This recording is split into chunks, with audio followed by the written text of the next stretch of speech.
Hello friends, welcome to the MPTS academy. आई होप आप सभी अच्छे होंगे, पढ़ाई कर रहे होंगे, घर पे सेफ होंगे। देखिए, आज के इस लेसन में हम लोग सोल्व करेंगे एसएससी सीएचएसएल 2020 के इंग्लिश के क्वेश्चंस को यहाँ पर।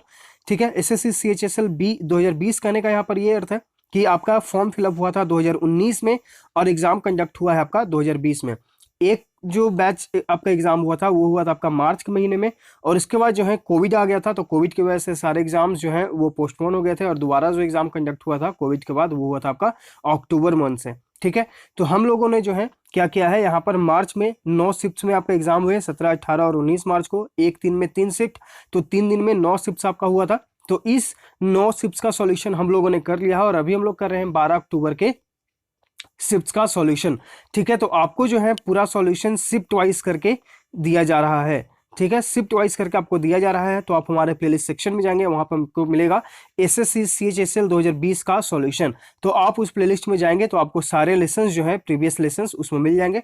तो जिन लोगों ने नहीं देखा है वो लेसन, उन जाकर जो है उस प्लेलिस्ट को फॉलो करिए, उसमें आपको सीएचएसएल के सारे हिप्स के क्वेश्चन मिलेंगे, और जैसे जैसे हम लोग कर रहे हैं सारे लेसन्स उसमें जुड़ते जाएंगे। ठीक है, हम लोगों ने इस प्रकार से सीजीएल 2020 के क्वेश्चंस, यानी कि जो फॉर्म फिलअप हुआ था 2019 में और एग्जाम कंडक्ट हुआ है 2020 में, तो इसका जो है हम लोगों ने सॉल्यूशन कर लिया। इसका भी सेपरेट प्लेलिस्ट बना हुआ है। इसके अलावा हम लोगों ने एमबी पब्लिकेशन बुक से भी जो है ईयर वाइज करके सॉल्यूशन किया है। 2016 में हम लोगों ने पीटी मेंस, पीटी यानी कि 25 क्वेश्चन, मेंस यानी कि 200 क्वेश्चंस। ठीक है, सीपीओ और सीजीएल मेंस में 200 क्वेश्चंस आते हैं।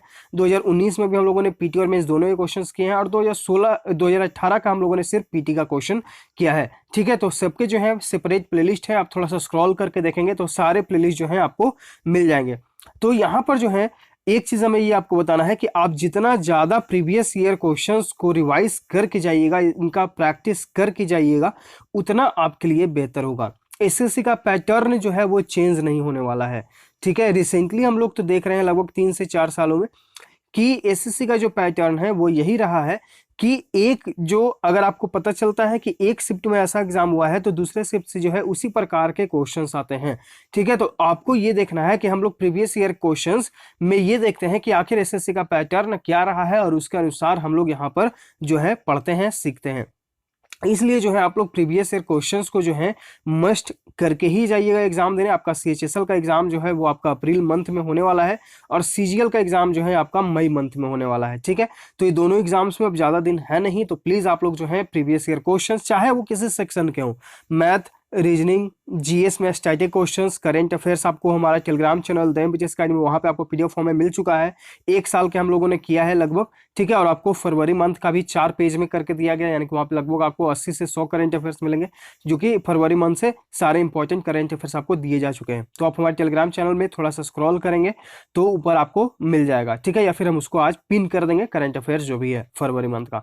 तो यहाँ पर जो है आप प्रीवियस ईयर क्वेश्चन, या फिर इंग्लिश हो गया, तो सारे सेक्शन में जो है आप प्रीवियस ईयर क्वेश्चंस का ज्यादा से ज्यादा प्रैक्टिस करिए। जितना आप ज्यादा प्रैक्टिस करके जाइएगा उतना आपके लिए वहां पर जो है एग्जाम में काम आएगा। ठीक है, तो लेसन को कंप्लीट देखिए। अगर कहीं पर कुछ समझ में ना आए तो कमेंट बॉक्स में जरूर कमेंट कर दीजिएगा। आज हम लोग करेंगे 12 अक्टूबर 2020 के थर्ड शिफ्ट के क्वेश्चंस को। ठीक है, तो प्रीवियस शिफ्ट के जो क्वेश्चन है वो प्लेलिस्ट में बने हुए हैं, आप चाहें तो जाकर उन्हें फॉलो कर सकते हैं, उनसे बहुत कुछ सीख सकते हैं। चलिए, क्वेश्चन नंबर फर्स्ट, यहाँ पे आपको अंडरलाइन सेगमेंट में अगर लगता है कि इंप्रूवमेंट की जरूरत है तो गिवन ऑप्शन से करें, नहीं तो फिर नो इंप्रूवमेंट ऑप्शन के साथ जाएं।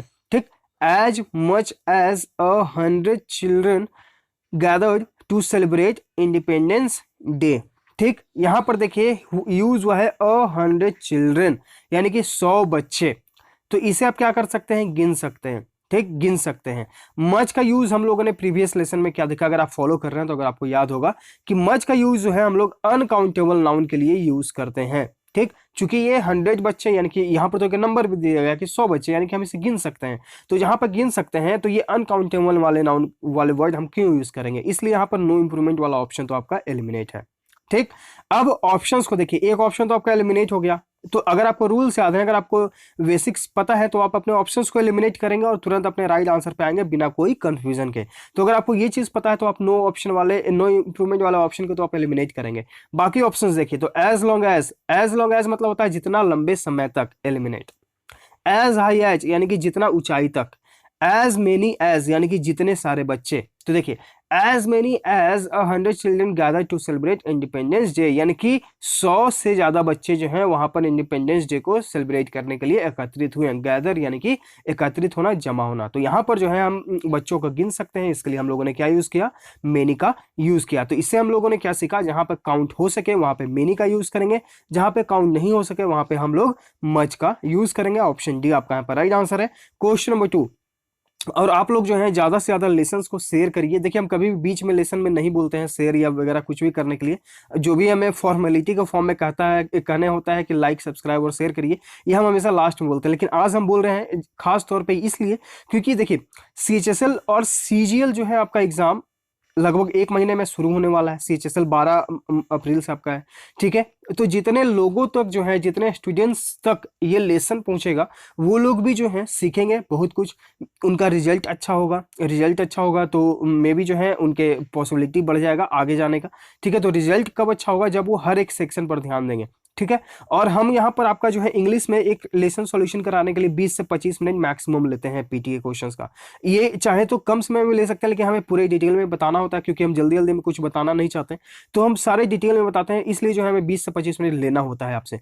तो यहाँ पर जो है अगर आप 25 मिनट यहाँ पर समय दे रहे हैं और टेलीग्राम चैनल पे आपको जो है हम डेली देखिए MB पब्लिकेशन बुक से जो है सिनोनिम्स और एंटोनिम्स प्रोवाइड कर रहे हैं। तो अगर आप 15 मिनट यहाँ पर भी दे देंगे सिनोनिम्स और एंटोनिम्स याद करने में, ठीक है। और ऑलरेडी आपको जो है हमारे टेलीग्राम चैनल पे IP दिया गया है, OWS दिया गया है, करेंट अफेयर्स दिया गया है, फ्रेजल वर्ब्स दिए गए हैं, सारे आपको PDF फॉर्म में दिए गए हैं। तो आप चाहें तो आप टेलीग्राम चैनल पर सर्च कर करके या फिर थोड़ा सा स्क्रॉल करके, थोड़ा सा मेहनत आपको करना पड़ेगा, स्क्रॉल करिए और देखिए सारे आपको PDF फॉर्म में दिए गए हैं। तो अगर आप 25 मिनट यहाँ पर लेसन में देते हैं और अगर आधा घंटा वर्ड मीनिंग्स को याद करने में, रिवाइज करने में अगर करते हैं, तो आप ज़्यादा से ज़्यादा 1 घंटा इंग्लिश पे देंगे। इतने में आपको जो है आई गारंटी कि आप जो है इंग्लिश में 20+ क्वेश्चन सही करके आएंगे।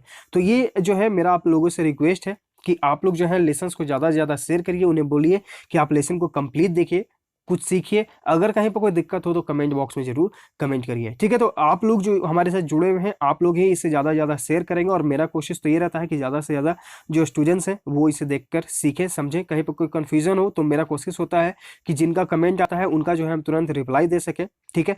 तो क्योंकि बात यह है कि हम भी जो है अपना प्रिपरेशन कर रहे हैं, UPSC का एग्जाम है, इंटरव्यू भी है, तो इस वजह से जो है हम रिस्पांस तुरंत तो क्विक रिस्पांस नहीं दे पाते हैं, लेकिन हाँ कुछ समय में जरूर दे देते हैं, ठीक है। तो इसलिए जो है आप लोग जो है ज्यादा से ज्यादा इसे शेयर करिए। चलिए क्वेश्चन नंबर 2 पे आते हैं। यहाँ पे आपको फिल इन द ब्लैंक करना है। For thousands of year humans have been fill in the blank the earth making a scars upon the land. For thousands of years humans have been filling the blank the earth making a scars upon the land. Options है remaking यानी कि दोबारा बनाना, रीडेकोरेटिंग यानी कि दोबारा सजाना, damaging यानी कि क्षति पहुंचाना, डिस्ट्रैक्टिंग यानी कि ध्यान भंग करना।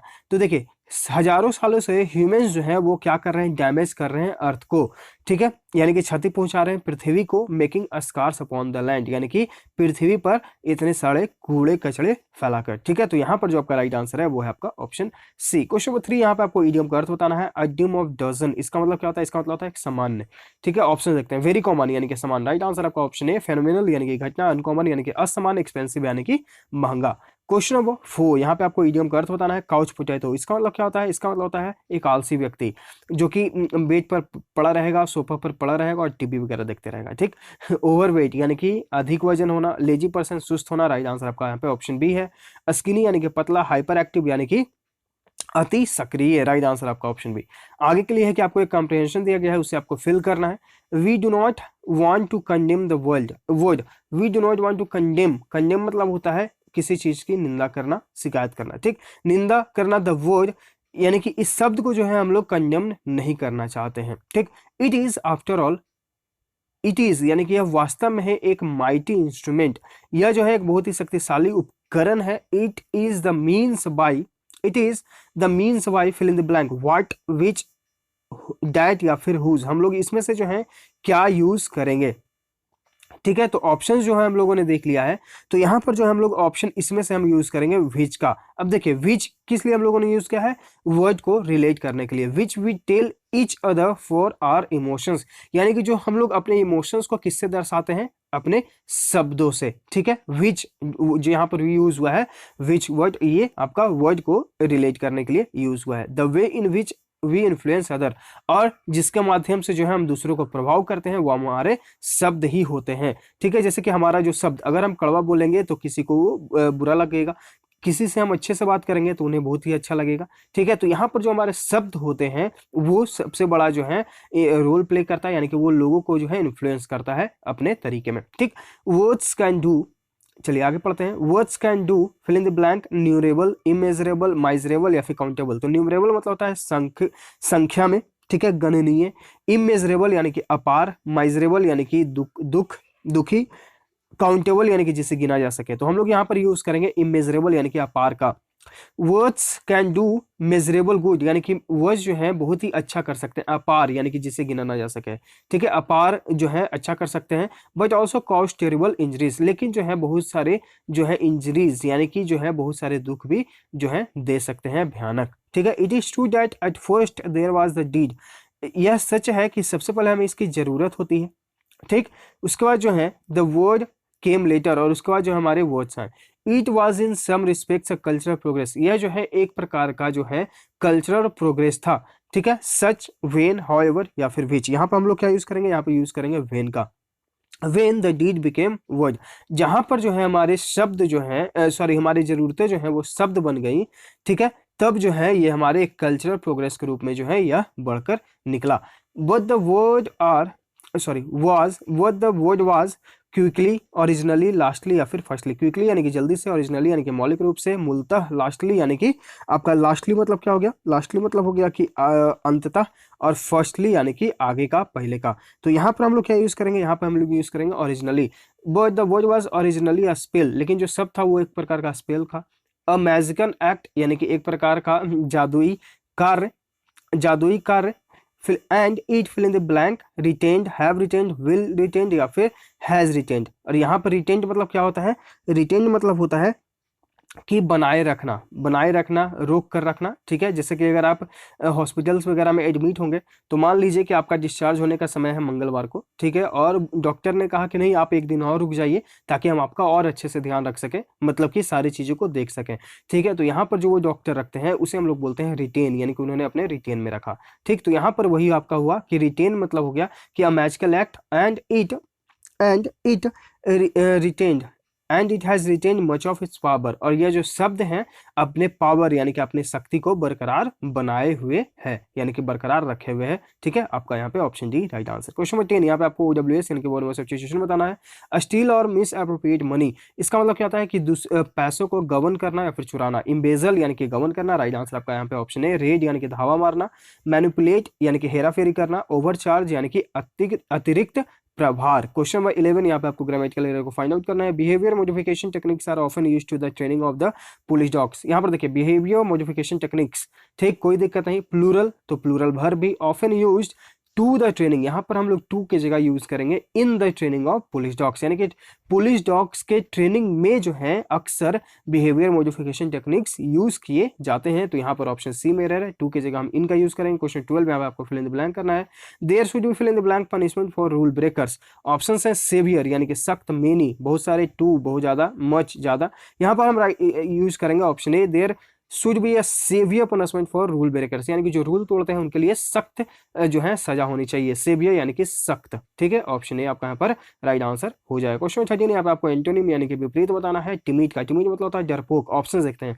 बोल्ड यानी कि निर्भीक, तो राइट आंसर आपका यहाँ पे ऑप्शन ए है। सिंसियर यानी कि ईमानदार। पंक्चुअल यानी कि समयनिष्ठ। ड्यूबियस यानी कि संदिग्ध, राइट आंसर आपके यहाँ पे ऑप्शन ए एंटोनिम के रूप में। क्वेश्चन 14 यहाँ पे आपको रॉन्गली स्पेल्ड को चूज करना है। सटल, इसका मतलब होता है सूक्ष्म। एलिमिनेट, क्योंकि ये करेक्ट स्पेल्ड है। स्टीम मतलब क्या होता है, स्टीम मतलब होता है आदर, ये भी आपका करेक्ट स्पेल्ड है। मिमिक यानी कि नकल करना, ये भी करेक्ट स्पेल्ड है। रिस्पेक्टफुल, रिस्पेक्टफुल, यहाँ पे डबल एल की जरूरत नहीं है, FUL होगा सिर्फ। रिस्पेक्टफुल मतलब होता है विनीत, आदर। ठीक है, ऑप्शन डी आपका यहाँ पर राइट आंसर है। क्वेश्चन 15 यहाँ पे आपको OWS बताना है। Combine to from a whole, combine to form a whole, यानी कि आपको जो है एक गठन बनाना है, उन लोगों को एकत्रित करना। स्कैटर यानी कि बिखराव। इंटीग्रेट यानी कि एकत्रित करना, राइट आंसर आपका ऑप्शन बी। डिसजॉइन यानी कि जुदा करना, अलग करना। क्रिएट यानी कि बनाना। ठीक है, राइट आंसर आपका यहाँ पे ऑप्शन बी हो जाएगा। क्वेश्चन 16 यहाँ पे आपको अंडरलाइन सेगमेंट में इंप्रूवमेंट की जरूरत है, तो करें ऑप्शन के साथ जाए। As much as you behave like this, the decision of the management against you can't be revoked. Revoke मतलब क्या होता है, मना करना, ठीक, उसे खत्म करना। Against you can't be revoke, ठीक। तो यहाँ पर देखिए as, sorry, so much as, एक चीज तो हम लोगों ने यहाँ दिखा है कि या तो सो यूज करेंगे, एज यूज करेंगे।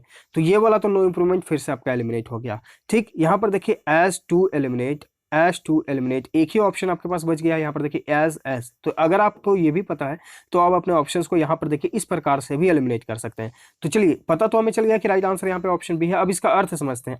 As long as you behave like this, यानी कि जितने लंबे समय तक तुम इस प्रकार से बिहेव करोगे, यानी कि बर्ताव करोगे, the decision of the management against you can't be revoked, तो जो मैनेजमेंट जो तुम्हारे अगेंस्ट जो डिसीजन लिया है, तुम उसे छुटकारा नहीं मिल पाएगा तुम्हें, ठीक है। तो यहाँ पर जो राइट आंसर है यहाँ पर देखिए ऑप्शन बी, जितने लंबे समय तक तुम इस प्रकार से बिहेव करोगे। क्वेश्चन नंबर 17, यहाँ पे आपको जंबल सेंटेंसेस दिया गया, इसे आपको अरेंज करना है। तो इसके लिए हम लोगों ने क्या सीखा है, चारों सेंटेंसेस को पढ़ेंगे, एक सब्जेक्ट को चूज करेंगे और उससे कनेक्ट करेंगे, क्योंकि आखिर हमें पता तो होना चाहिए एक सब्जेक्ट क्या है हमारा, आखिर हम किस पर बात कर रहे हैं। तो अगर आपको ये पता है और ये आप कब कर पाएंगे, ज़्यादा से ज़्यादा आप जो है इस पर प्रैक्टिस करेंगे ज़्यादा से ज़्यादा, ठीक है। जब आप प्रैक्टिस इसमें करेंगे धीरे धीरे जो है आप इसमें जब तक लगभग 80 से 100 क्वेश्चंस अगर आप इस पर बढ़िया से जो है प्रैक्टिस करते हैं ध्यान देकर, तो उसके बाद जो है आप ऑटोमेटिकली इन तरह के क्वेश्चंस को बनाना सीख लेंगे, ठीक है। तो इसकी यहाँ पर देखिए कि बात हो रहा होगा जॉनी नाम के एक व्यक्ति के बारे में, ठीक है। Johnny had a car accident, subject हमें मिल गया जॉनी, अब उसका कार एक्सीडेंट हुआ, ठीक। अब उसे जो है ही सेंटेज जो है अपने डैमेज कार को गैरेज में भेजा रिपेयर करने के लिए।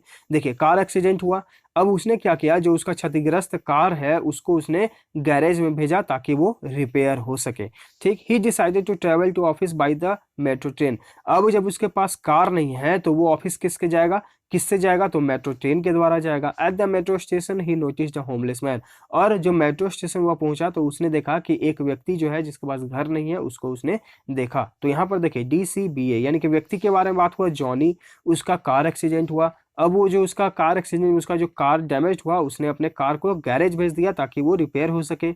अब वो आखिर कार डैमेज हो गया तो वो ऑफिस जाएगा कैसे, तो मेट्रो स्टेशन से आएगा, और जब मेट्रो स्टेशन पहुंचा तो वहां पर उसने एक होमलेस मैन को देखा, ठीक। तो यहाँ पर देखिए किस तरह से सेंटेंसेस एक दूसरे से जुड़े, DCBA आपका राइट आंसर यहाँ पे ऑप्शन बी हो जाएगा। क्वेश्चन नंबर 18, यहाँ पे आपको पैसिव वॉइस में चेंज करना है। The mechanic repaired my bike, the mechanic subject repaired यानी कि वर्ब का सेकंड फॉर्म, तो ये आपका पास्ट में है, ठीक। तो पास्ट इंडेफिनिट में जब हम लोग पैसिव वॉइस में चेंज करेंगे तो वाज या वेयर प्लस वर्ब का third form plus by plus object का यूज करेंगे। तो ऑप्शंस देखिए, ऑप्शन ए में वाज है, ऑप्शन बी में आपका हैज बीन एलिमिनेट, यहाँ पर देखिए इज, यहाँ पर देखिए वाज बीइंग। ये अगर पास्ट कॉन्टिन्यूअस में होता तब हम लोग बीइंग का यूज करते हैं, जहां पर कॉन्टिन्यूअस में हो वहां पे हम लोग बीइंग का यूज करेंगे। तो ये भी आपका ऑप्शन एलिमिनेट, तो राइट आंसर आपका यहाँ पे ऑप्शन है। तो अगर आपको रूल्स याद है, आप अपने ऑप्शंस को देखेंगे एक झलक और वहां पे ऑप्शन एलिमिनेट करके राइट आंसर पे आ जाएंगे। अगर आपको दिक्कत है वॉइस या टेंस में, तो आपको जो है डिस्क्रिप्शन बॉक्स में मिल जाएगा एक playlist for the SSC 45 days place, तो इस प्लेलिस्ट को आप फॉलो कर लीजिए अगर आपको टेंस या वॉइस में दिक्कत है। इसमें आपको टेंस और वॉइस साथ साथ में सिखाए गए हैं। क्वेश्चन 19, यहाँ पे आपको रॉन्गली स्पेल्ड को चूज करना है, प्रोविडेंस, ठीक है, PROVIDENCE, प्रोविडेंस मतलब कि मित व्यति या फिर विधि भी इसका अर्थ होता है, विधि यानी कि लॉ, ठीक। तो राइट आंसर आपका यहाँ पे ऑप्शन ए है। फिक्सेशन मतलब क्या होता है, फिक्सेशन मतलब होता है निर्धारण, कंसिक्वेंस यानी कि परिणाम, म्यूजिशियन यानी कि संगीतकार, राइट आंसर आपका यहाँ पे ऑप्शन है। क्वेश्चन 20, यहाँ पे आपको सिनोनिम यानी कि प्रवाची शब्द बताना है। इंसीडियस मतलब होता है चालाक, धूर्त। ऑप्शंस देखते हैं, क्राफ्टी यानी कि चालाक, यहाँ पे प्रवाची शब्द आपका option A, right answer option A हो गया। बाकी ऑप्शंस देखिए, तो बेनिवोलेंट, इसका मतलब क्या होता है, बेनिवोलेंट मतलब होता है भलाई करने वाला, सिंसियर यानी कि ईमानदार, कैलियस यानी कि कठोर, राइट आंसर आपका यहाँ पे ऑप्शन ए। सारे वर्ड्स आपके लिए इंपॉर्टेंट है। क्वेश्चन 21, यहाँ पे आपको डायरेक्ट इनडायरेक्ट स्पीच बताना है। Vishnu said I am going to the theatre this evening, तो दिस का यहाँ पर हम लोग चेंज करेंगे डैट। अगर आपको ये पता है तो डैट वाले ऑप्शंस को देखेंगे, ठीक। तो यहाँ पर देखिए इस तरह से अगर आप दो ऑप्शन से आप एलिमिनेट कर देंगे ए और डी, क्योंकि ये दोनों में दिस का दिस यूज हुआ है, ठीक। जब हम लोग इनडायरेक्ट में चेंज करते हैं तो दिस का डैट, टुडे का द सेम डे, यस्टरडे का द प्रीवियस डे, इस तरह से हम लोग चेंज करते हैं, ठीक। अब यहाँ पर देखिए विष्णु सेड आई एम, यानी कि पास्ट, तो इस पार्ट को भी हम पास्ट में चेंज कर देंगे, ठीक है। तो यहाँ पर देखिए ऑप्शन सी में ऊट का यूज हुआ है, ऊट का यहाँ पर जरूरत है नहीं, पास्ट में सिंपली ये प्रेजेंट कॉन्टिन्यूअस है, तो इसे भी हम लोग पास्ट कॉन्टिन्यूअस में चेंज कर देंगे, तो राइट आंसर आपका यहाँ पे ऑप्शन बी। तो देखिए अगर आपको रूल्स याद है, आप अपने ऑप्शंस को एलिमिनेट करेंगे और राइट आंसर पे आ जाएंगे। तो ये रूल्स याद होने का सबसे बड़ा फंडा यही है, सबसे बड़ा बेनिफिट यही है कि आप बिना कोई कंफ्यूजन के ऑप्शंस को एलिमिनेट करते हैं पूरे मतलब कि कॉन्फिडेंस के साथ। इससे क्या होता है कि आप आगे के क्वेश्चंस को भी पूरे कॉन्फिडेंस के साथ टैकल करते हैं। ठीक है, तो इसलिए जो है आपको रूल्स याद अच्छे से होने चाहिए। अगर आपको ग्रामेटिकल रूल्स चाहिए तो आपको डिस्क्रिप्शन बॉक्स में एक लिंक मिलेगा, बाबा ज्ञान ग्रामर रूल, तो आप उस प्लेलिस्ट को जो है देख लीजिएगा, ग्रामर रूल्स आपको मिल जाएंगे। और उसमें जो है कुछ कुछ लेसन जो है हम जब अपना चैनल स्टार्ट किए थे तभी वो जो है लेसन अपलोड करते थे, तो उसमें जो है थोड़ा सा आपको लाइटनिंग का प्रॉब्लम हो सकता है। ठीक है, तो लेकिन आपको सीखने का पर्पज से वहाँ देखना है तो लेसन को प्लीज़ देख लीजिएगा, सारे आपके लिए ग्रामेटिकल रूल्स इंपॉर्टेंट है।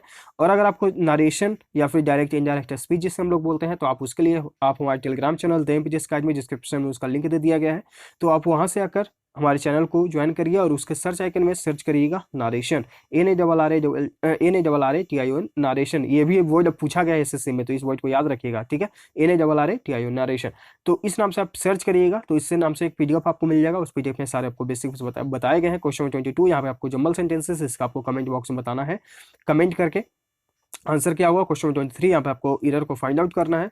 और आईबी का जो है हम लोगों ने सॉल्यूशन किया है 18 फरवरी 2020 के फर्स्ट शिफ्ट को, 18 फरवरी के सेकंड शिफ्ट का सॉल्यूशन जो है आपको आज इवनिंग में मिलेगा। ठीक है, तो ट्यून रहिएगा चैनल के साथ और लेसन को कंप्लीट देख लीजिएगा, क्योंकि रिसेंटली वो एग्जाम हुआ है, तो मे बी उससे कुछ क्वेश्चंस जो है हमारे सीजीएल और सीएचएसएल के एग्जाम में बन सकते हैं। ठीक, क्वेश्चन 23 अब आपको ग्रामेटिकल एरर को फाइंड आउट करना है। Are 21st century society expects all relevant information to simply be handed to us. यहाँ पर देखिए are 21st century society, subject singular, verb भी सिंगुलर, यहाँ पर देखिए एस लगा हुआ है, सब्जेक्ट सिंगुलर, वर्ब का फिफ्थ फॉर्म, कोई दिक्कत नहीं। ऑल रेलेवेंट इन्फॉर्मेशन, इन्फॉर्मेशन का कभी भी हम लोग प्लूरल नहीं बनाते हैं डायरेक्ट इसमें एस लगाकर। ठीक है, यहाँ पर देखिए ये सिंगुलर फॉर्म में ही है, कोई दिक्कत नहीं है। ये हम आपको बता रहे हैं कि इन्फॉर्मेशन को जो है कभी भी आप उसमें एस लगाकर उसका प्लूरल ना बनाएं। ठीक, information to simply be handing to us, तो यहाँ पर देखिए हैंडिंग की जगह जो है हम हैंडेड का यूज करेंगे, simply be handed to us, यानी कि वो हमें जो है सौंपा गया है। ठीक, तो यहाँ पर जो है आपका सेंटेंस ये पैसिव वॉइस में चेंज है, तो पैसिव वॉइस में हम हमेशा वर्ब का थर्ड फॉर्म को यूज करते हैं, तो हैंडिंग की जगह हैंडेड का यूज करेंगे। क्वेश्चन 24 यहाँ पर आपको एंटोनिम यानी कि विपरीत बताना है। डिसअल्यूजन, इसका मतलब क्या होता है? इसका मतलब होता है निराश, मायूस होना। ऑप्शन देखते हैं, डिसअपॉइंटेड यानी कि निराश होना, ये तो सिनोनिम है, चूंकि हमें बताना है एंटोनिम विपरीत, तो इसलिए एलिमिनेट।